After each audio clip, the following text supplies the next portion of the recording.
अस्सलाम वालेकुम dear students, how are you today? You will be fine, I hope so. आज हम एक और चैप्टर के साथ हाजिर हैं। हम असल में पढ़ रहे हैं शॉर्ट क्वेश्चंस, जो कि सेकंड ईयर के लास्ट में बहुत ही इंपॉर्टेंट रहते हैं, क्योंकि एग्ज़ाम आने वाला है और इस एग्ज़ाम के साथ साथ आपने तैयारी करनी है शॉर्ट क्वेश्चंस की। तो मैं चैप्टर नंबर 3, 4, 5, 6 और इसके अलावा 14, 15 और 16 के शॉर्ट क्वेश्चंस हल करवाऊंगा। हम इंपॉर्टेंट शॉर्ट क्वेश्चंस को देखेंगे, आप इनको भी देख लेंगे या समझ लेंगे या सुन ही लेंगे तो काफ़ी हद तक फ़ायदा होगा। चैप्टर नंबर 3 और 4 हम ऑलरेडी कर चुके हैं, जिनके लिंक्स आपको डिस्क्रिप्शन में मिल जाएंगे।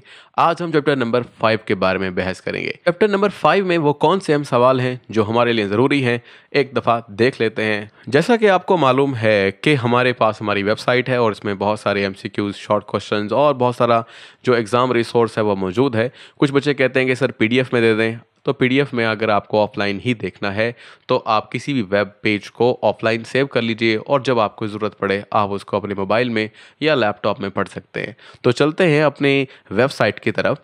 और इस वेबसाइट में आपको जैसे नज़र आ रहा है कि क्लास 12 केमिस्ट्री के नोट्स हैं। जो लोग नए आए हैं उनको ये बता दें कि आप जाएंगे umairkhanacademy.com पर, इट्स फ्री। और जाने के बाद फिर आप जाएंगे, मेन्यू से चले जाएं या डायरेक्टली क्लास 12 में एंटर करेंगे। वहाँ पर आपको चैप्टर्स की लिस्ट मिल जाएगी और उन चैप्टर की लिस्ट से आप जो भी चैप्टर देखना चाहते हैं उसको ओपन कर लें। तो अब हम जो चैप्टर पढ़ रहे हैं वो है चैप्टर नंबर 5। इस चैप्टर में हम हेलोजन्स और नोबल गैसेस के बारे में पढ़ेंगे और इसके जो इंपॉर्टेंट शॉर्ट क्वेश्चंस हैं और जो थोड़ा बहुत डिटेल है वो हम डिस्कस करेंगे। तो सबसे पहले हम चलते हैं आगे और फर्स्ट क्वेश्चन जो हमारे पास है, तो क्वेश्चन ये है, व्हाट इज ब्लीचिंग पाउडर? तो सिंपल सा इसका आंसर ये है, the chemical name of the bleaching powder is, जो आपने याद करना है, it is calcium hypochlorite chloride. या सिंपल फार्मूला देखें तो CaOCl या CaOCl2 भी बोला जाता है। और इसका जो कलर है वो आप बता देंगे, येलोइश वाइट पाउडर। और इसकी एक स्मेल भी है, that is a strong smell of chlorine. जो अगर आप डिफरेंट क्लोरीनेटिंग एजेंट या ब्लीचिंग एजेंट अगर आपने घर में कभी इस्तेमाल किए हैं या देखे हैं तो आपको वहाँ से उसकी स्मेल ज़रूर मिलेगी, यानी आप सूंघ कर भी समझ सकते हैं। याद रहे कि हम यहाँ पर बहुत डिटेल में नहीं जाएंगे और सिर्फ टू द पॉइंट बात करेंगे, जो आपके शॉर्ट क्वेश्चन के लिए इंपॉर्टेंट है या जो चीज़ समझने के लिए ज़्यादा अहम होगी वो मैं आपके साथ डिस्कस करूंगा। चलते हैं अपने नेक्स्ट क्वेश्चन पर। The next question is, how bleaching powder is prepared commercially? तो कमर्शियली इसको कैसे प्रीपेयर किया जाता है? इसमें हमारे पास दो यहाँ पर मेथड हैं, जिसका नाम है हेंसन क्लेवर्स मेथड और बैकमैन मेथड। ये दोनों मेथड में जो केमिस्ट्री है वो सेम है। जैसे मिसाल के तौर पर अगर आप देखें तो कैल्शियम हाइड्रोक्साइड और Cl2 आपके पास रिएक्ट करते हैं। और असल में होता यह है कि इनके अंदर हमारे पास कुछ टावर्स होते हैं या फिर कुछ हिस्से कह लें, सेगमेंट्स कह लें, सिलेंडर्स कह लें, रोटर्स कह लें, यानी डिफरेंट किस्म के नाम है जो हम डिफरेंट बुक्स में पढ़ते हैं।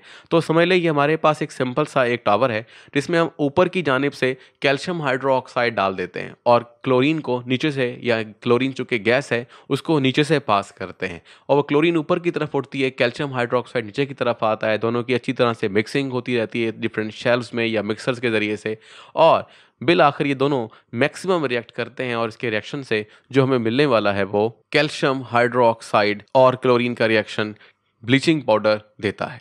तो ये है सिंपल सा आपका आंसर। चलते हैं अपने नेक्स्ट क्वेश्चन की तरफ। जो हमारा नेक्स्ट क्वेश्चन है that is, give uses of the bleaching powder. तो पाउडर के इस्तेमालात क्या हैं? आपने भी घर में अगर कभी ब्लीचिंग पाउडर इस्तेमाल किया है तो आपको इस बात के बारे में पता होगा, पर हम अपने बुक के हिसाब से ही पढ़ लेते हैं। तो फर्स्ट कहता है, for the laboratory preparation of the chlorine and oxygen. Oxygen बनाई जा सकती है, स्पेशली क्लोरीन बनाने के लिए इस्तेमाल होता है। It is also use in the manufacturing of the chloroform. Different organic compound बन सकते हैं। और द डिसइंफेक्टेंट, चूँकि ये स्टरलाइजेशन के लिए इस्तेमाल होता है, पानी को साफ करने के लिए, तो डिसइंफेक्शन भी कर सकता है। उसके बाद नंबर 4 पे आते हैं, फॉर मेकिंग द अनश्रिंकेबल वूल। ठीक है, यानी डायरेक्टली यूज़ नहीं होता बट इनडायरेक्टली वूल की तैयारी में इस्तेमाल होता है। ये वूल श्रिंक नहीं होती है, ठीक है ना। श्रिंक से मुराद ये है कि धोने पर या डिफरेंट जो एनवायरमेंटल चेंजेस आती है, उसकी वजह से वूल में डिफरेंस आ जाता है। आपने देखा होगा कि अगर कोई वूल की कोई आपके पास शर्ट है या कपड़ा है तो वो with the passage of the time धुल धुल कर खिंच कर लंबा हो जाता है। तो इस तरीके से उसकी जो बेसिक स्ट्रक्चर है उसमें तब्दीली नहीं आती है। बहरहाल ये लंबी बात है, बट बस हमने समझ लीजिए कि ये इस्तेमाल करना है क्लोरीन यहाँ पर। नेक्स्ट हमारे पास जो पॉइंट है that is for the bleaching cotton and linen, ये कपड़े हैं, एंड पेपर पल्प, यानी जो कपड़े हैं वो क्या कहते हैं कलर उनका फेड हो गया है, या आप समझ लें कि पीलापन आ गया है, वाइट कपड़ों में जैसे आ जाता है, तो हम ब्लीच करते हैं तो उसका वो कलर उतर जाता है। तो इस तरह से ब्लीचिंग कर कर आप कपड़े को ज़्यादा वाइट बना सकते हैं। चलते हैं यहाँ पे नेक्स्ट क्वेश्चन की तरफ। क्वेश्चन 4 कहता है right a few lines about the oxides of the chlorine, chlorine के ऑक्साइड्स के बारे में कुछ लिखे। तो क्लोरीन के ऑक्साइड्स डिफरेंट किस्म के होते हैं, तो चंद एक ऑक्साइड के बारे में छोटी छोटी लाइनें लिखी हैं वो यही हैं। The oxides of chlorine are generally unstable, तो क्लोरीन के ऑक्साइड ज़्यादा स्टेबल नहीं होते।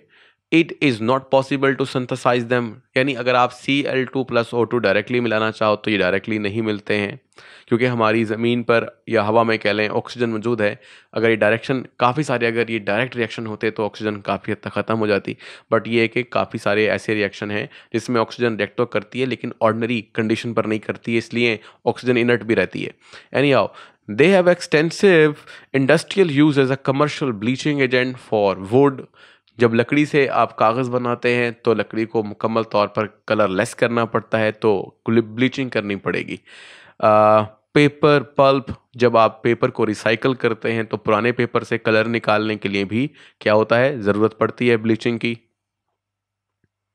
And for the water treatment, और इसी तरह से बहुत से इलाकों में जहाँ पर पानी स्टोर करके रखा जाता है और उसको इस्तेमाल किया जाता है फॉर प्रोलॉन्ग पीरियड, तो वहाँ जरासीम मारने के लिए क्लोरीन का इस्तेमाल किया जाता है। अगर आप कराची में रहने वाले हैं तो आपको ये बात समझ में होगी, लेकिन जो लोग ऐसी जगहों पर रहते हैं जहाँ वाटर आसानी से अवेलेबल है तो क्लोरीन का इस्तेमाल वहाँ पर बहुत ही कम होता है। ठीक है, बहुत सी जगहों पर जहाँ बहुत पानी अच्छा नहीं है, आपको स्टोर करना पड़ता है, तो क्लोरीन एक अच्छी चीज़ है, मतलब कह सकते हैं अच्छी चीज़ है, बट अब कहा जाता है कि क्लोरीन का बड़े लंबे अरसे से जो इस्तेमाल चल रहा है वो ठीक नहीं था, उसमें काफ़ी सारी खराबियां पैदा हुई हैं। बहरहाल चलते हैं अपने नेक्स्ट क्वेश्चन की तरफ। नेक्स्ट क्वेश्चन है जी व्हाट इज डिसप्रोपोर्शनेशन रिएक्शन। तो जो डिसप्रोपोर्शनेशन रिएक्शन है इसमें सिंपली बात यह है कि अगर आपके पास कोई, मिसाल के तौर पर यहाँ देखें, मॉलिक्यूल है, ठीक है, एटम है, आयन है जो रिएक्ट कर रहा है, और वो जैसे मिसाल के तौर पर हमारी इस इक्वेशन में जो क्लोरीन है इसका ऑक्सीडेशन स्टेट 0 है, लेकिन जब आप दूसरी तरफ जाते हैं तो क्लोरीन का ऑक्सीडेशन स्टेट चेंज हो जाता है, यानी वहाँ पर आप देखोगे तो -1 भी है और +5 भी है, मतलब 0 से -1 हो जाना रिडक्शन है और +5 हो जाना ऑक्सीडेशन है। तो यही तारीफ है कि अगर कोई मॉलिक्यूल, एटम और आयन क्या हो जाए, ऑक्सीडाइज भी हो जाए एक ही रिएक्शन में और रिड्यूस भी हो जाए, तो इस तरह की रिएक्शन को कहते हैं डिसप्रोपोर्शनेशन रिएक्शन। चलते हैं यहाँ पे नेक्स्ट क्वेश्चन की तरफ। नेक्स्ट क्वेश्चन है डी व्हाट इज कह लो या राइट ऑक्सी एसिड्स एंड उनके सॉल्ट्स क्या होते हैं। तो यहाँ पे छोटा सा एक टेबल बना हुआ है, इस टेबल में अगर आप गौर से देखें तो हमारे पास ऑक्सीडेशन स्टेट्स लिखी हैं, जैसे कि +1 +3 +7 तक, +5 to +7। तो असल में ऐसा है कि देखें HCl इज़ अ एसिड, अगर HClO ऑक्सी एसिड, इसी तरीके से ब्रोमीन के ऑक्साइड यानी HBr हाइड्रोब्रोमिक एसिड, HBrO क्या हो गया, ऑक्सी एसिड ऑफ ब्रोमीन। तो इस तरह से ऑक्सीजन दाखिल करनी है। जब हम ऑक्सीजन दाखिल करते हैं तो ये बन सकता है, जैसे कि आपने सामने भी देख सकते हैं कुछ एग्जाम्पल्स, जैसा कि HCl, HClO2, HClO3 यहाँ पर और HClO4। ठीक है जी, ये मैंने क्लोरीन के हिसाब से दिए हैं क्योंकि क्लोरीन के सारे ऑक्सी एसिड्स मौजूद हैं, जबकि ब्रोमीन और आयोडीन के कुछ कम भी हैं। बहरहाल हमने सिर्फ चंद एग्जांपल कोट करनी है और जल्दी जल्दी से इसको ख़त्म करना है। तो देखें, सपोज कीजिए आपके पास एसिड है, तो नाम तो मैंने ले लिया है कि अगर एसिड है HClO, HClO2, HClO3, HClO4, तो जैसे जैसे हम आगे की तरफ जा रहे हैं वैसे वैसे ऑक्सीडेशन स्टेट जो है वो बढ़ती चली जा रही है। इसमें बहुत सी चीज़ें आती हैं, एसिडिक स्ट्रेंथ बढ़ती चली जाती है, ऑक्सीडाइजिंग प्रॉपर्टी बढ़ती चली जाती है। बहरहाल वो भी एक ट्रेंड है, बट यहाँ पर चंद एक नाम लिखे हैं। अगर ऑक्सीडेशन स्टेट +1 होगी तो आप लफ्ज़ बोलेंगे हाइपो, हाइपो मतलब कम, हेलस, हेलस में क्लोरस, ब्रोमस, आयोडस, एसिड, ये नहीं एसिड है, तो हाइपो हेलस एसिड जनरली बोलेंगे, और नेक्स्ट वाले को हाइपो हटा के बोलेंगे तो हेलस एसिड। इस तरह अगर +7 ऑक्सीडेशन स्टेट है तो आप बोलेंगे पर मतलब ज़्यादा, ऊपर, पर हेलिक, ठीक है ना, तो पर हेलिक एसिड, और अगर 5 है यानी कम हो गई है तो पर हटाकर बोलेंगे हैलिक एसिड। तो आपको चंद नाम आ गए, जैसे सपोज कीजिए hypohalous acid, halous acid, halic acid और पर हैलिक एसिड। हेलस या हैलिक की जगह पर आप क्लोरस, क्लोरिक, ब्रोमस, ब्रोमिक, आयोडस, आयोडिक लगा सकते हो।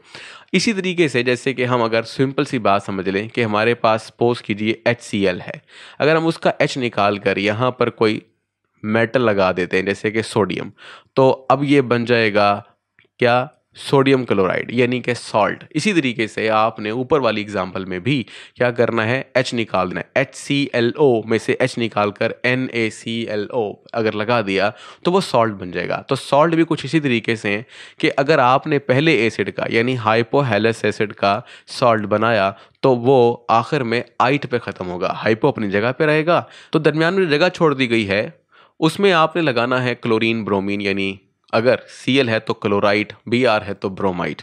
तो आपने अस को आइट में चेंज करना है और इक को चेंज करना है एट के अंदर, यानी कि अगर वो पहले था क्लोरिक अब वो बनेगा क्लोरेट, सॉल्ट में क्लोरेट, एसिड में क्लोरिक। तो हम चंद एग्जांपल लेते हैं, हम सोडियम के हिसाब से एग्जांपल ले लेते हैं। तो यहाँ पर जो पहली एग्जांपल है जहाँ पे लिखा हुआ है हाइपो डैश आइट, तो सोडियम का अगर सॉल्ट होगा तो सोडियम हाइपो और क्लोरीन है साथ तो क्लोराइड, अगर ब्रोमीन होता तो ब्रोमाइड।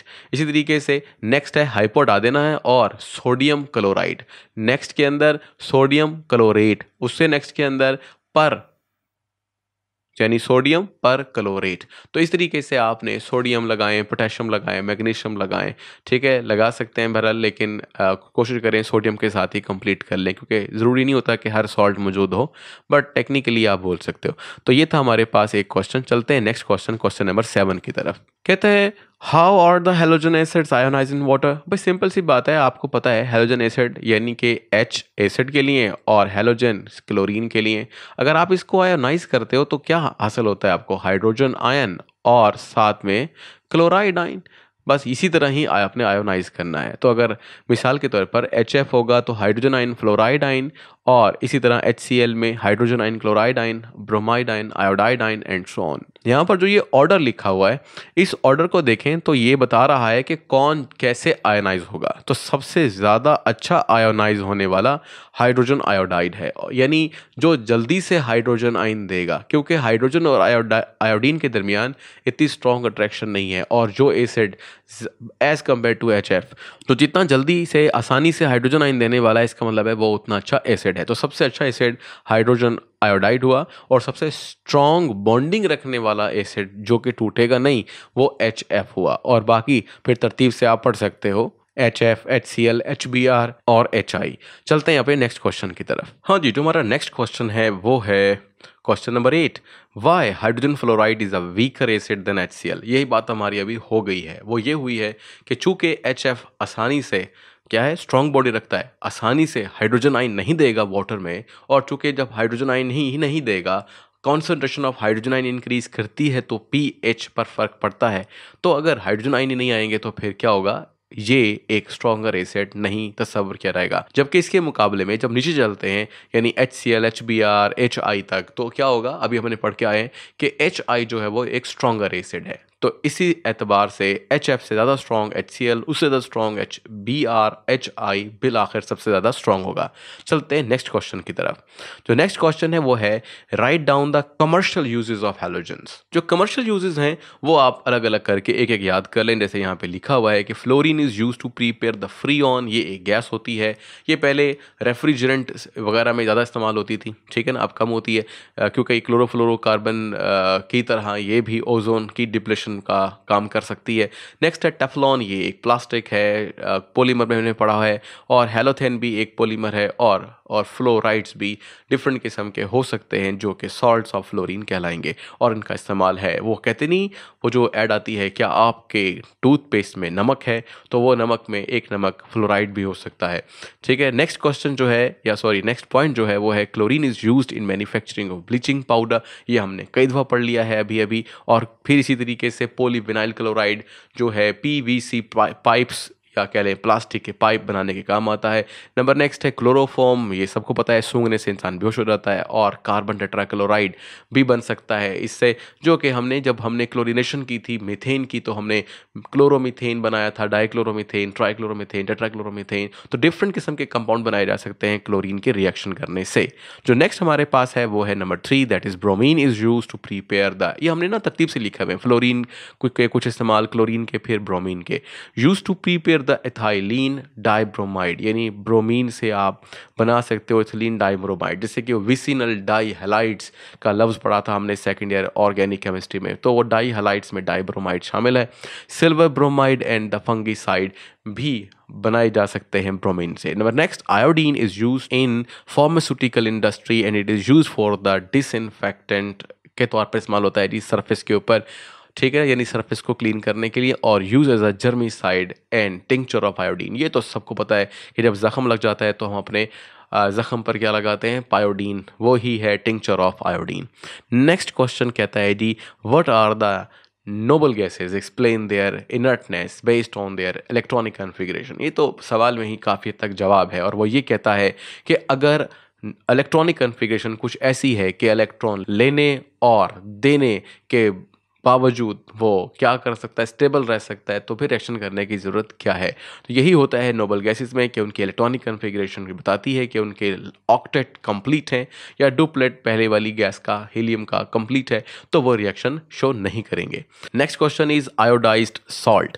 तो वो क्या कहता है, वो क्या होता है जी, बस उसमें ये करना है कि आपने सॉल्ट लेना है, जो आपका आम सॉल्ट है सोडियम क्लोराइड, और उसमें 0.02% पोटेशियम आयोडाइड पीस कर डाल देना है, ठीक है, बाय वेट, यानी आप उसमें थोड़ा सा डाल देना है, तो ये बन जाएगा जी आयोडाइज्ड सॉल्ट, ठीक है जी, इतना आसान सा था। नेक्स्ट आपके पास है, इसमें एक बात याद रहे कि आयोडाइज सॉल्ट क्यों इस्तेमाल करते हैं भाई, आम नमक इस्तेमाल क्यों नहीं करते, तो उसकी एक रीज़न हमने पढ़ा है कि जो गॉइटर है, जो गिल्लड़ की बीमारी है गले के काफ़ी बड़े हो जाने की, वो नहीं होती है अगर आप आयोडीन का एक मुनासिब इस्तेमाल अपने सॉल्ट्स में करते हैं। नेक्स्ट हमारे पास जो है वो है what is the freon and Teflon. मैंने अभी थोड़ा सा बताया है, तो हमारी जो वर्डिंग है वो कुछ इस तरह से है कि freon is the commercial name of the low molecular mass fluorochlorocarbon, chlorine is use to prepare freon. ठीक है, ये क्लोरीन के बारे में हमने पहले थोड़ा पढ़ लिया था। इसकी एग्जांपल ये है, देखें, क्लोरीन हो या फ्लोरीन, कार्बन के गिर्द लगे हुए हों, कार्बन के गिर्द 4 फ्लोरीन लग सकते हैं, 4 क्लोरीन। तो अगर हम उनमें से चंद क्लोरीन ले लें, जैसे कि 2 और 2 फ्लोरीन ले लें, तो ये क्लोरोफ्लोरोकार्बन बन गए। ठीक है, क्लोरीन 3 और फ्लोरीन 1, या उल्टा भी ले सकते हैं। तो क्लोरीन के साथ साथ अगर फ्लोरीन भी कार्बन से अटैच हो तो क्लोरोफ्लोरोकार्बन कहलाते हैं। फिलहाल CF2Cl2 एग्जाम्पल लिखी है एज अ फ्रीऑन। तो चूंकि इसमें 2 क्लोरीन है, 2 फ्लोरीन है, तो डाइक्लोरो, डाइफ्लोरो, और कार्बन कितने हैं इसके अंदर, 1, इसलिए हम इसे बोलेंगे मीथेन। ठीक है, डाइक्लोरो डाइफ्लोरो मीथेन। इसी तरह से अगर 3 फ्लोरीन हुए तो ट्राईफ्लोरो, ठीक है, क्लोरो मीथेन, इस तरह से आप बोल सकते हैं। और अगर आयोपिक नेम देते हैं तो क्लोरीन पहले आता है, फ्लोरीन बाद में आता है। तो इसलिए हमने यहाँ एग्जाम्पल के में जो दिया हुआ नाम है वो है क्लोरो ट्राईफ्लोरो मीथेन। ठीक है, इसी तरह एक और एग्जाम्पल लिखी है, freon is being used as a refrigerant. ये भी मैंने आपको बताया था कि ये रेफ्रिजरेशन में इस्तेमाल होती है ठंडा करने के लिए, क्योंकि इसके पास ये सलाहियत है कि ये बहुत अच्छे तरीके से हरारत वसूल कर सकती है और इसको लिक्विफाई भी किया जा सकता है। बहरहाल ये एक फिर अलग बात होगी। नेक्स्ट है जी एरिसोल प्रोपेलेंट्स। जो आप डिओडोरेंट्स वगैरह इस्तेमाल करते हैं, परफ्यूम क्लोन्स इस्तेमाल करते हैं, तो उसमें जो पार्टिकल्स निकलते हैं स्प्रे करने पर, उनको एरोसोल बोलते हैं। एरोसोल एक ड्रॉपलेट है जिसमें कैप्चर हुआ है वो, जैसे कि खुशबू पैदा करने वाला कोई पार्टिकल, वो जब आप पर गिरता है तो जो खुशबू पैदा करने वाला पार्टिकल है वो तो खुशबू देगा, लेकिन जो उसको लाने वाला जो सॉल्वेंट है, या कह ले जो ड्रॉप बाकी हिस्सा है ड्रॉप का, वो उड़ जाएगा। वो ही कहलाता है प्रोपेलेंट। वो धकेल के लाता है उन पार्टिकल्स को जो डायरेक्टली स्प्रे नहीं होते, लेकिन पानी की या सॉल्वेंट की मौजूदगी में, आमतौर पर ये पानी नहीं होता, ये ऑर्गेनिक सॉल्वेंट्स होते हैं, उन वो ही प्रोपेलेंट्स कहलाते हैं। नेक्स्ट क्वेश्चन जो है वो है जी arrange the halogen ions in order of their increasing size. भाई जाहिर सी बात है, top to bottom atomic size भी बढ़ता है तो आयनिक साइज भी बढ़ता है। तो सबसे ज़्यादा बड़ा आयनिक साइज जो होगा वो आयोडाइड आयन का होगा, और फ्लोरीन का इसमें छोटा होगा। फिर इसके बाद चलते हैं क्वेश्चन नंबर 14 पर, why iodine has metallic lustre. तो ये एक अहम सवाल है, थोड़ा सा ज़्यादा भी लिखा हुआ है। तो इसमें एक छोटी सी बात लिखी है, वो कुछ यूँ है कि जब आयोडीन का एक बड़ा एटम चूँकि बड़ा है तो इलेक्ट्रॉन जो होंगे, जो लास्ट वाले होंगे, वो टाइटली हेल्ड नहीं होंगे। जब उनके ऊपर एनर्जी पड़ती है तो होता ही है, या कह लें सिंपल रोशनी पड़ती है, लाइट पड़ती है, तो वो एक्साइटेड हो जाते हैं और एक्साइटमेंट के बाद थोड़े से ज़रा दूर हो जाते हैं। जब वापस करीब होते हैं यानी डी एक्साइट, तो वो खारिज करते हैं एनर्जी को। और ये जो एनर्जी होती है, ये एनर्जी विजिबल रेडिएशन की शक्ल में होती है, इसलिए हमें ये कलर्ड नज़र आती है। तो इसके बाद जो नेक्स्ट एक छोटी सी लाइन लिखी है, these radiations give greyish black metallic lustre to iodine. तो ये था आयोडीन का कलर, ग्रेइश ब्लैक लस्टर। ठीक है जी, चलते हैं यहाँ पे नेक्स्ट क्वेश्चन की तरफ। Next question is which halogen sublimes to violet vapours. Sublimes का मतलब याद आया सब्लिमेशन, एक ऐसा सॉलिड जो डायरेक्टली हीट करने पर वेपराइज होता है लिक्विड में चेंज हुए बगैर। तो आयोडीन उसकी एक अच्छी एग्जांपल थी। तो यहाँ पर वही एग्जांपल दोबारा दोहरा लेनी है फर्स्ट ईयर वाली, कि iodine is solid when heated it is directly converts into vapours and its colour appears violet. Violet colour का होता है जी। इसके बारे में भी एक छोटा सा मेरा लेक्चर है जिसमें मैंने वायलेट कलर के वेपर दिखाए हुए भी हैं और आयोडीन की सब्लिमेशन भी दिखाई है। आप अगर लिख देते हैं सब्लिमेशन प्रोसेस, लिखें sublimation Umair Khan academy, YouTube पर सर्च करें तो आपको वो मिल जाएगा।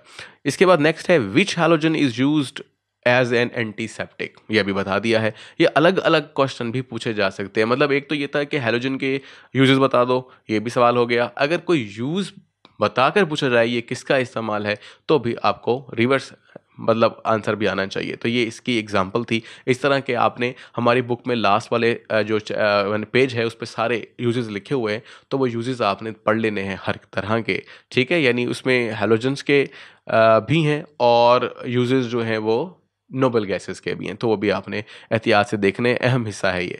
तो both chlorine and bromine are use as a antiseptic. ठीक है, क्लोरीन भी और ब्रोमीन भी, ये अभी हमने लास्ट क्वेश्चन में पढ़ा भी है।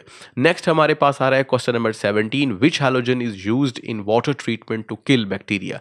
ठीक है जी, तो बैक्टीरिया किल करने के लिए कौन सा इस्तेमाल हो रहा है जी, ये भी क्लोरीन इस्तेमाल हो रहा है।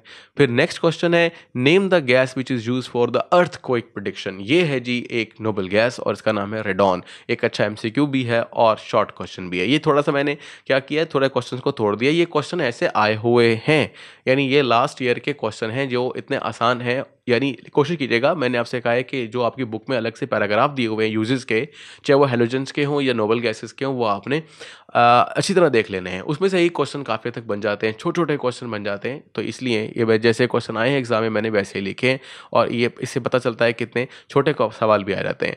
Name the gas which is use in bacterial lamp. तो जीनॉन वो जो आती है ना ऐड कि बैक्टीरिया आम रोशनी में नज़र नहीं आते, तो वो ख़ास रोशनी डालते हैं हाथ के ऊपर और फिर नज़र आता है। तो फिर बहरहाल वही ख़ास रोशनी कौन सी है, वो एक ख़ास लैम्प की रोशनी है जिसमें जीनॉन गैस भरा हुआ है।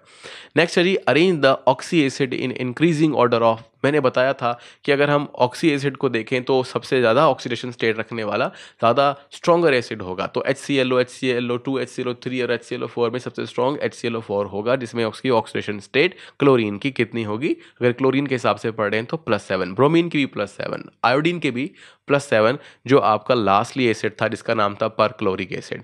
तो बहरहाल यहाँ पे एग्जाम्पल HClO, HClO2 और HClO4 की दी हुई है। तो ये तरतीब कुछ इसी तरह है कि सबसे स्ट्रॉन्गर जो ऑक्सी एसिड है वो HClO4 रहेगा।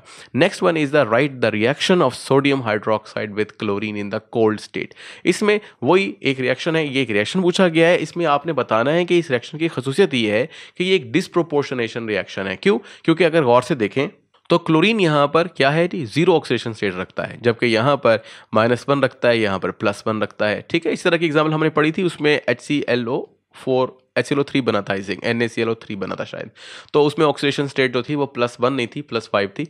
तो बहरहाल दोनों क्वेश्चन सेम है, यानी इसमें डिस्प्रोपोर्शनेशन हो रही है, क्लोरीन ऑक्सीडाइज भी हो रहा है और क्लोरीन रिड्यूस भी हो रहा है।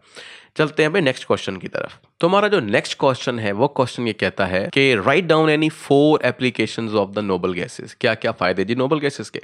तो यहाँ पर हमारे पास आ रहा है कि helium is used in the weather balloon. ठीक है जी, बड़े बड़े जो बैलून होते हैं वेदर बैलून, जिसमें वो जो दिखाते थे मूवीज़ के अंदर, जिसके अंदर बैठ के बंदा उड़ता भी था, तो वो वेदर बलून इस्तेमाल करते हैं। हवा से हल्की गैसेस होती हैं, गर्म होने पर और भी फैल जाती हैं, इनकी जो डेंसिटी होती है कम हो जाती है, इसलिए उड़ जाती है और बड़े वेट को लेकर भी उड़ सकती है। तो कभी सर्च कीजिएगा कि वेदर बलून कैसे काम करते हैं। इसके अलावा लिखा हुआ है ट्रैफिक सिग्नल लाइट्स, तो डिफरेंट, अब तो ये कम इस्तेमाल होता है लेकिन बहुत से ममालिक में जो था कि लैंप इस्तेमाल होते थे जो नोबल गैसेस के होते थे, और मतलब काफ़ी जो फोग होती थी उस पर भी इसको देखा जा सकता है। हीलियम ये इस्तेमाल होता है जैसे स्टेशंस वगैरह में इस्तेमाल होते थे, दूर से ट्रेन देख सकती है। Helium is use as a cooling medium for the nuclear reactor, तो न्यूक्लियर रिएक्टर को हमें ठंडा रखना पड़ता है ताकि वो हमारे कंट्रोल में रहे, मतलब कह रहे हैं कि कंट्रोल किया जा सकता है न्यूक्लियर रिएक्टर को हीलियम के जरिए से। और फिर लिखते हैं neon and the helium arc is used in making glass laser, ठीक है, ग्लास लेजर बनाने के लिए, मतलब ये डायरेक्टली इस्तेमाल नहीं होता बट उसमें होता ही है कि कुछ चीज़ें सवाल ऐसे हैं कि हम उनको समझा आसानी से नहीं सकते, बट ये उनकी प्रोसेस में यूज़ होता है। तो organ is use for welding and cutting, लोहा वगैरह काटने के लिए इस्तेमाल होता है, ठीक है ना। आर्क में भी ऐसा होता है कि बहुत ज़्यादा हाई टेम्परेचर होता है तो उसके ज़रिए से हम क्या कर सकते हैं, लेज़र बीम के ज़रिए से कटिंग कर सकते हैं डिफरेंट मटेरियल्स की। तो 4 हो गया। 5 में xenon is used in the bacterial lamp, ये हमने पहले पढ़ा था कि जीनॉन की रोशनी में बैक्टीरिया नज़र आ जाते हैं। अच्छा, नेक्स्ट पे चलते हैं। नेक्स्ट क्या कहता है जी, नेक्स्ट कहता है कि give one method of the preparation and one use of the I2O5। तो ये क्या कहता है, ये कहता है, ये है कि it can be prepaid by heating iodic acid, वो जो हमने पढ़ा था ना, क्लोरिक एसिड, ठीक है।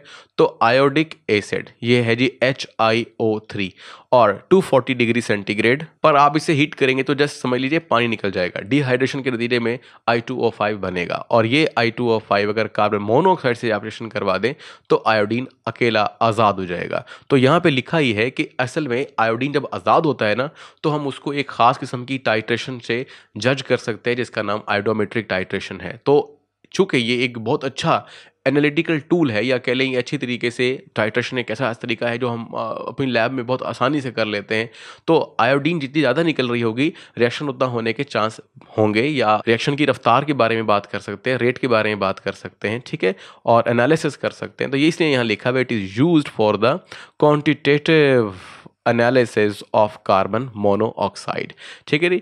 तो ये एक सिंपल से 2 रिएक्शन थे, तो मैं दोबारा बोल देता हूँ, give one method of the preparation of I2O5। I2O5 बनाने का तरीका भी आ गया और साथ साथ जो है हमें I2O5 से कार्बन मोनोऑक्साइड को जज करने पर या आयोडीन बनाने पर भी फ़ायदा मिल सकता है, ठीक है, कि कितनी कार्बन मोनोऑक्साइड हमारे इर्द गिर्द मौजूद है। चलते हैं नेक्स्ट क्वेश्चन की तरफ। तो जो हमारा नेक्स्ट क्वेश्चन है that is how bleaching powder reacts with the ammonia an excess amount of sulphuric acid, मतलब 2 रिएक्शन आपको दिए गए वो आपने बताने हैं। तो पहला रिएक्शन है अमोनिया का, या कह लें अमोनिया के साथ ब्लीचिंग पाउडर का, तो इसमें हम देखते हैं कि नाइट्रोजन गैस खारिज होती है, ये इसमें अहम बात रहेगी। जो दूसरी अहम बात है वो ये है कि जब ब्लीचिंग पाउडर रिएक्ट करता है एक्सेस ऑफ सल्फ्यूरिक एसिड के साथ तो वहाँ पर क्लोरीन गैस खारिज करता है। तो आपको 2 गैसेस नज़र आ रही हैं, क्लोरीन गैस का निकलना वो कब होता है और नाइट्रोजन गैस का निकलना वो कब होता है, ठीक है जी। ये 2 अहम सवाल इसमें रहेंगे। तो नेक्स्ट क्वेश्चन, इसी क्वेश्चन के साथ एक क्वेश्चन अटैच कर लें, दैट इज़ अवेलेबल क्लोरीन। तो जो क्लोरीन यहाँ पर आपको निकलती नज़र आ रही है, इसी क्लोरीन का नाम एक और नाम भी है that is called available chlorine. तो अमाउंट ऑफ क्लोरीन दस set free is called available chlorine. The activity of bleaching powder is measured in terms of available chlorine, मतलब अगर आपने देखना है कि ब्लीचिंग पाउडर कितना अच्छा है, काम करेगा, जैसे सपोज कीजिए आप एक पाउडर ब्लीचिंग पाउडर लेकर आए, आपने उसका इस्तेमाल किया, वाह आपने कहा ये तो बहुत ही अच्छा है, लेकिन कुछ अरसे के बाद जब आपने इसे दोबारा इस्तेमाल किया, रख दिया कहीं स्टोर कर दिया, जब वापस इस्तेमाल किया तो उसका वो रिजल्ट नहीं था, तो उसमें क्या चेंज आया है, उसकी जो एक्टिविटी का इन्हसार है वो यहाँ पर हो रहा है अवेलेबल क्लोरीन के एतबार से। अगर अवेलेबल क्लोरीन नहीं है या कम है तो उसी एतबार से आप कहोगे कि ब्लीचिंग पाउडर की स्ट्रेंथ है कि वो रिएक्शन करेगा नहीं करेगा, अपनी एक्टिविटी देगा नहीं देगा, वो अगर आप इस्तेमाल कर रहे हो जरासीम मारने के लिए वो मारेगा नहीं मारेगा, वो अगर आप इस्तेमाल कर रहे हो डीक्लराइज करने के लिए तो डीक्लराइज करेगा नहीं करेगा, इस सब का इन्हसार उसकी इस स्ट्रेंथ पर है कि वो कितना क्लोरीन दे सकता है। चलते हैं यहाँ पे नेक्स्ट क्वेश्चन की तरफ। नेक्स्ट क्वेश्चन है HXO4 is strongest acid explain. ये सवाल हम ऑलरेडी कर चुके हैं, ठीक है। तो फिलहाल जो वर्डिंग है वो मैं थोड़ी सी आपके लिए कर देता हूं। वर्डिंग कहती है the acidic strength increases with the increase in the number of oxygen atom, यानी HXO4 X की जगह Cl लगा लें तो HClO HClO2, HClO3, HClO4 oxygen increase कर रहे हैं ना, तो ये बता रहा है कि ऑक्सीजन के इंक्रीज होने के साथ साथ क्या होता है, the number of oxygen atom such the oxidation state of the halogen increases. और हमने पढ़ा था कि ऑक्सीडेशन स्टेट भी +1, +3, +5, +7 हो जाती है रिस्पेक्टिवली। तो क्या होता है साथ साथ, तो हम कहते हैं the bonding electron is shifted away from the hydrogen atom and the tendency of a nucleus to lose proton increases the. अच्छा, थोड़ा सा ज़रा मैं अपने एतबार से आपको बात समझा दूं तो आप ये समझ लें कि ये कुछ यूँ है कि ये आपके पास मान लीजिए X या Cl है, ये आपके पास O है और ये आपके पास H है। इसका नाम है HClO, इसका नाम है HClO2। यहाँ पर कोऑर्डिनेट कोवलेंट बॉन्ड पाए जाते हैं, ठीक है, फिलहाल मैं उसकी जिक्र नहीं कर रहा हूँ। अब एक और ऑक्सीजन ले लेते हैं, इसका नाम है HClO3, एक और ले लेते हैं HClO4। तो जैसे जैसे मॉलिक्यूल का ये वाला साइड ज़्यादा इलेक्ट्रोनेगेटिव और बड़ा जाता है तो पोलैरिटी शिफ्ट होती है एक साइड पर। तो ये जो नेगेटिव साइड है ये ज़्यादा नेगेटिव हो जाता है और ये डिप्राइव्ड हो जाता है, और इसलिए हम कहेंगे कि ये ज़्यादा पॉजिटिव है। तो इसका यानी प्रोटॉन का निकलना या कह लें हाइड्रोजन का निकलना ईजी हो जाता है। तो सबसे अच्छा हाइड्रोजन ये दे सकता है।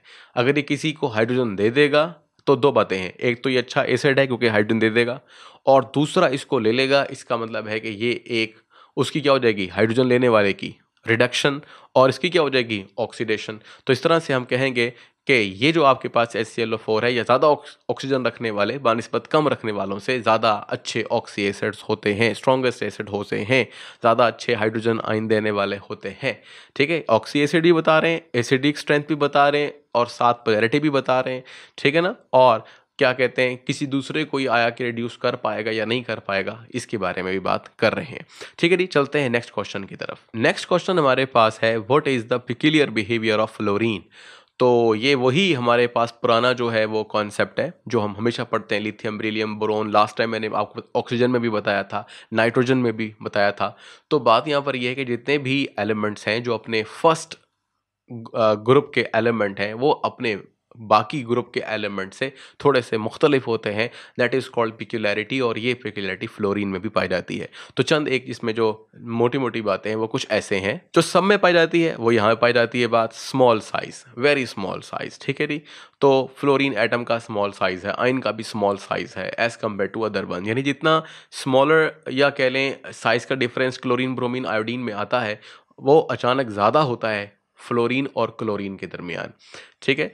यही चीज़ बाकी एलिमेंट में भी देखने को मिलती है। तो सबसे कोई पूछता है दी पेक्यूलियर बिहेवियर क्या है, क्या क्यों है, तो उसकी एक सिंपल सी रीज़न यही है कि वेरी स्मॉल साइज। फ्लोरीन का भी यही हाल है, लिथियम का भी, बेरिलियम का भी, कार्बन का, नाइट्रोजन का, ऑक्सीजन का, सबका जो पहले पहले एलिमेंट्स हैं ऑफ देयर ऑन ग्रुप्स, ठीक है, ये अपनी फैमिलीज के पहले एलिमेंट हैं।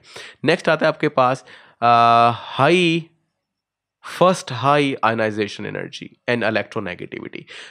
टॉप टू बॉटम चलते हैं तो ionization energy, electronegativity, ionization energy घटती है और लेफ्ट टू राइट बढ़ती है। तो फ्लोरीन सबसे ज़्यादा कहाँ पर है, राइट पर। तो राइट पर सबसे ज़्यादा इलेक्ट्रोनेगेटिव भी है, आयनाइजेशन एनर्जी भी इसकी सबसे ज़्यादा है। इलेक्ट्रॉन इसको दिया तो जा सकता है पर लिया नहीं जा सकता। इलेक्ट्रॉन ये छीन तो लेता है लेकिन इलेक्ट्रॉन किसी को देता नहीं है। तो बहरहाल the low dissociation energy of the fluorine molecule, और number 4 for restriction of the valence shell to an octet, ठीक है ना। इसकी जो हमारे पास एक इलेक्ट्रॉन लेकर ऑक्टेट कंप्लीट हो जाता है तो इसका मतलब है कि इसकी वैलेंसी हमेशा 1 ही रहती है, इसका ऑक्सीडेशन स्टेट आपको 1 ही देखने को मिलेगा, ठीक है। जबकि बाकी जो एलिमेंट्स हैं, जैसे अभी हमने देखा था क्लोरीन क्लोरीन +1 भी था, -1 भी था, +5 भी था, लेकिन फ्लोरीन का वो एक और रूल ये है कि अगर वो अकेला है तो उसकी ऑक्सीजन स्टेट 0 होती है। अदरवाइज वो ज़्यादातर जो ऑक्सीजन स्टेट शो करता है टूवर्ड्स इलेक्ट्रॉन कॉन्सेप्ट, वो यही है कि वो हमेशा इलेक्ट्रॉन एक लेता है और उस पर चार्ज -1 आता है।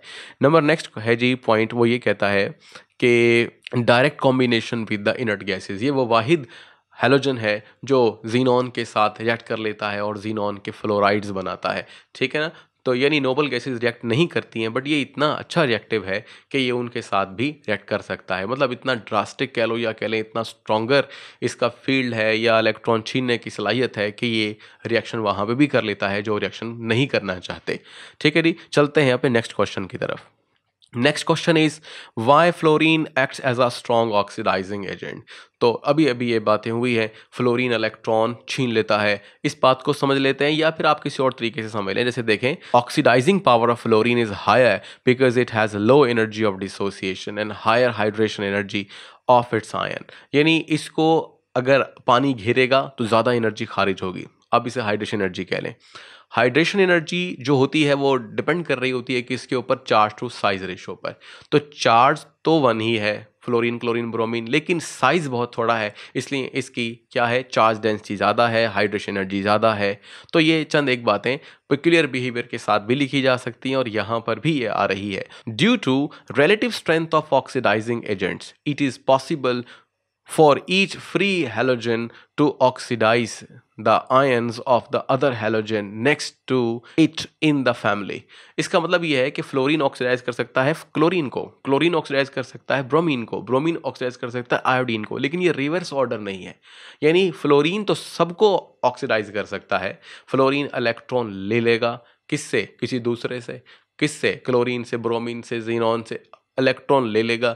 तो इलेक्ट्रॉन फ्लोरीन तो ले सकता है क्लोरीन से, लेकिन क्लोरीन फ्लोरीन से इलेक्ट्रॉन नहीं छीन सकता। तो इसका मतलब कुछ ये था कि सक्सेसिवली फ्लोरीन की सबसे ज़्यादा ऑक्सीडाइजिंग पावर होती है, फिर उससे कम क्लोरीन की, फिर ब्रोमीन की, फिर आयोडीन की। तो आयोडीन अपने हैलोजेंस में से किसी से भी इलेक्ट्रॉन नहीं ले सकता। चलते हैं यहाँ पे नेक्स्ट क्वेश्चन की तरफ। तो नेक्स्ट क्वेश्चन हमारे पास है right 4 properties of the hydrogen fluoride.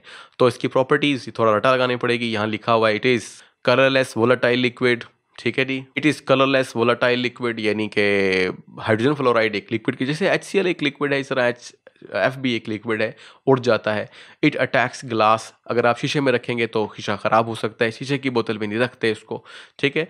और आगे लिखता है and has found applications as a non aqueous solvent, ठीक है। नॉन एक्वस सॉल्वेंट यानी जो चीज़ें पानी में हल नहीं होती हैं वो इसमें हल की जा सकती हैं। It has a melting point of -83.8 degree centigrade, it has a boiling point 19.5 degree centigrade. ये थोड़ा सा आपको याद करना पड़ेगा। चलते हैं अभी नेक्स्ट क्वेश्चन की तरफ। जो नेक्स्ट क्वेश्चन है कहता है what is the halothane and what is the formula. तो यहाँ पे लिखता है chemical compound of the halogen with the ethylene are called halothane, ठीक है ना। अब सिंपल सी बात है, हैलो मतलब हैलोजन से आया है, और जैसे आप इथेन बोलते हो तो ये थेन, हैलोथेन बन गया।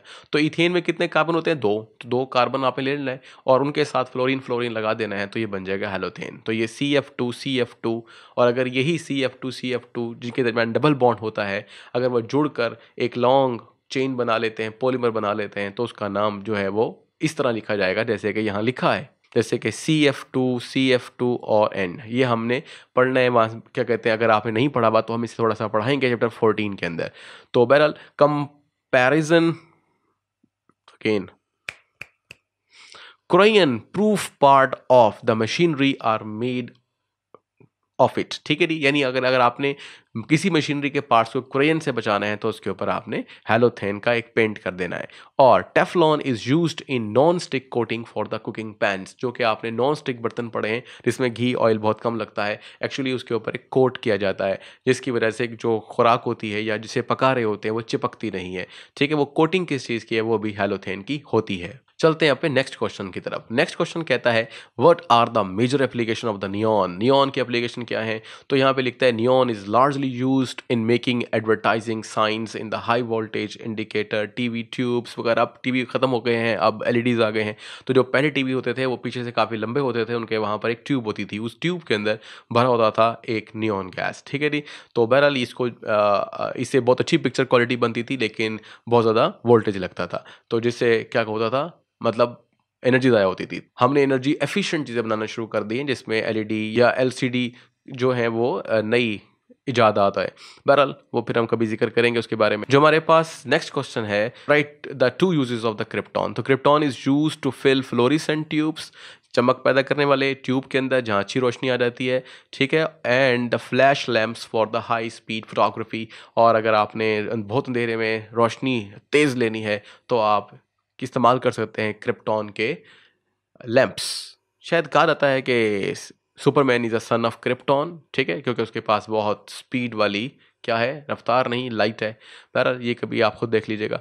नेक्स्ट क्वेश्चन है जी write formula of the oxide of the bromine. तो ब्रोमीन के चंद ऑक्साइड हैं Br2O, Br, O2, Br3O8, और डबल कर लें इसको Br3O8 और इसी तरह से इसको हम बोल सकते हैं BrO3 भी।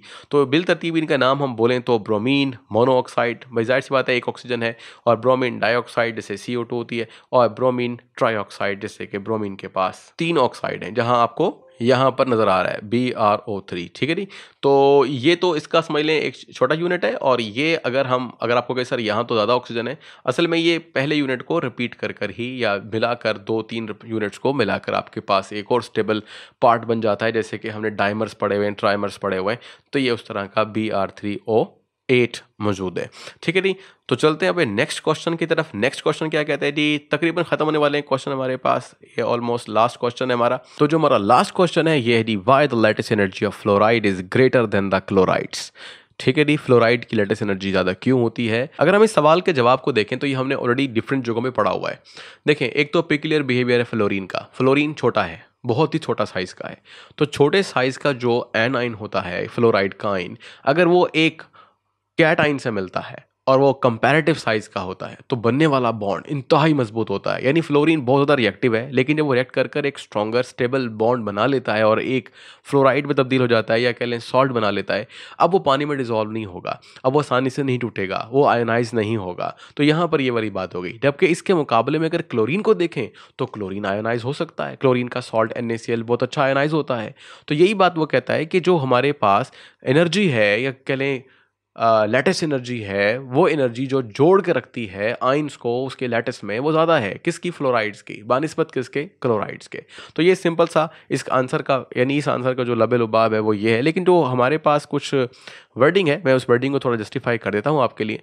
लिखता है, due to the small size of fluorine ions there will be a better overlap, ठीक है ना, ऑफ ऑर्बिटल। ओवरलैप से मुराद ये कि अगर ये हमारे पास वही एनाइन है और ये हमारे पास कैटाइन है, ठीक है, सपोज कीजिए ये NaCl है।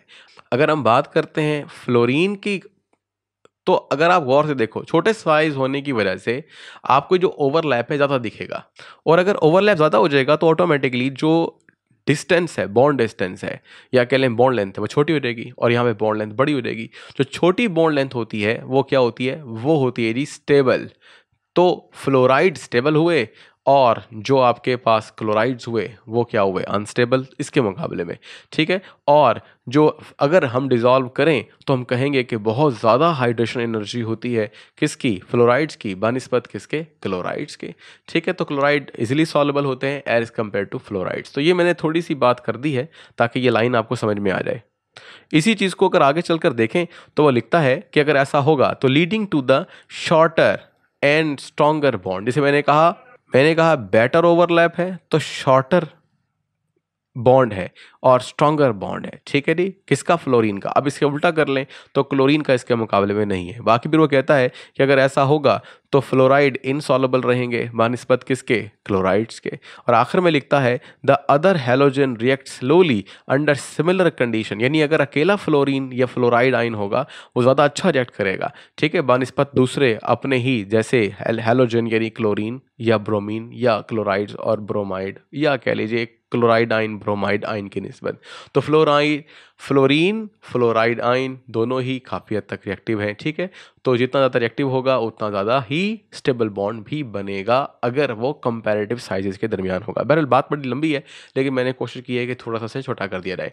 ये था हमारा लास्ट क्वेश्चन। इस क्वेश्चन के बाद मुझे उम्मीद है कि आपको बात काफ़ी हद तक समझ में आ गई होगी। कोई बात अगर रह जाती है तो मैंने कोशिश की है कि इसको शॉर्ट से शॉर्ट रखें, ज़्यादा बहस मत करें, ठीक है। हाँ, हमारे जो एनडी टेस्ट के जो चल रहे हैं कुछ आपको भी मिलने वाले हैं। मैं पूरा का पूरा एक सिलेबस जो है वो आपको दे दूंगा MD कैट का इस साल इंशाल्लाह, और जो जो तैयारी करना चाहेंगे वो नेक्स्ट मंथ से तैयार करना शुरू कर देंगे। तो उसमें मैं जो कुछ कॉन्सेप्ट्स हैं वो वहाँ पर क्लियर करेंगे और उस पर बहस भी करेंगे। तो हो गया है वक्त हमारे जाने का, और अपना ख्याल रखिएगा। लाइक शेयर सब्सक्राइब सब कर दें ताकि दूसरों को भी फ़ायदा हो, और आपका भी फ़ायदा हो रहा है। तो अपना ख्याल रखिएगा। अल्लाह हाफिज़।